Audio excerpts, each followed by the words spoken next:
Hello, my dear children. How are you all? Hope you are all fine, safe, and sound. Very good morning. Today, we are going to deal with the same chapter, that is functions. But here, I had included some other points, that is how to pass strings, list, and dictionaries in a function as arguments. Within that, we are going to discuss the first one, how to pass a string in a function. Function can accept string as a parameter. As per Python, string is immutable type. So, a function can access the value of string but cannot alter the string. To modify the string, the trick is to take another string and concatenate the modified value of parameter string in the newly created string. Let us see few examples of passing string to functions. Here, def count vowels is the function name. Message MSG is the main program, equals input enter any string. So, the user will give any string. The quick brown fox, that is the given string by the user. Consider the given string by the user as the quick brown fox. C equals count vowels MSG. We are passing the string into count vowels. So it will call the function.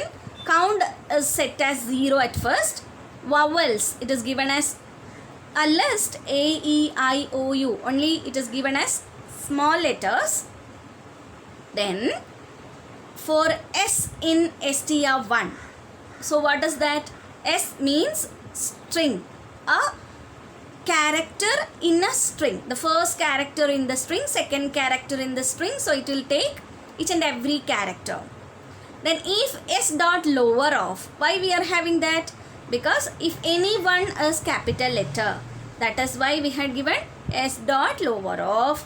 In vowel, we are checking S dot vowel, that is, S dot lower. What is the first value? T. T dot lower will become what? T as the small letter. In vowel, it will check A, E, I, O, U. If so, the count will be incremented with a 1. Like that. The second character will be H. Third character will be E. On that time only it will be incremented as 1. Then Q, no increment happens. U, increment happens. I, increment happens.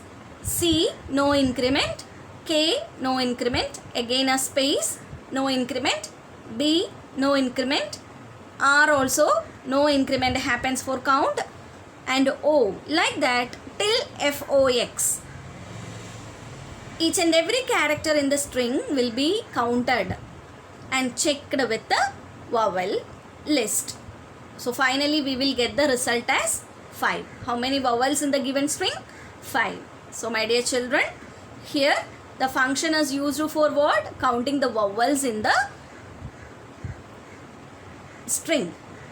So let me give another example. Program to count how many times a character is present in a string. That's very easy.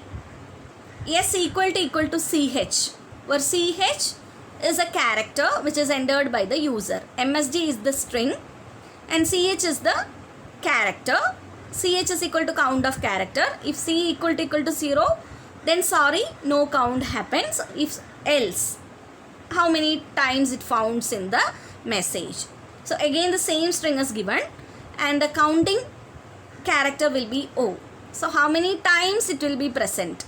So it will display 0. That is the first time the count will be 0. Then S, the similar character will be taken from the string from the T to X. First it has T, then H, then E, then a space, Q, like that it goes on till X. So if the given character, that is O, is matched with the S, the count will be incremented. So only 2 times it is having, O will be given.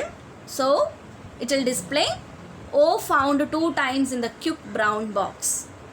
My dear children, I think you are all clear about how to pass the string values to a function and how to use a string in the for loop, or how to get each and every character from a string. In the next module, we will discuss about how to use the list in a function. Thank you.